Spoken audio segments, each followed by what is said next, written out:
আসসালামু আলাইকুম রহমতুল্লাহ। আজকে নতুন দোকানদার,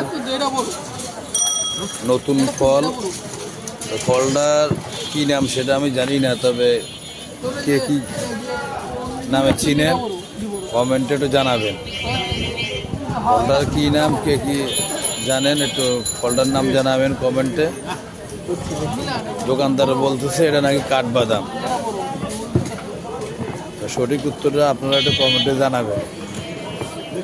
আজকে নতুন দেখতে আছি, তবে আর প্রচুর পরিমাণ শীত পড়ছে। শীতের ভিতরে আমাদের খালেক ভাই আজকে এই ফল নিয়ে আসছে, তবে ফলটার নাম জানি না। তা আপনারা কমেন্টে, লাইভ কমেন্টে জানাবেন আর বেশি বেশি শেয়ার করবেন।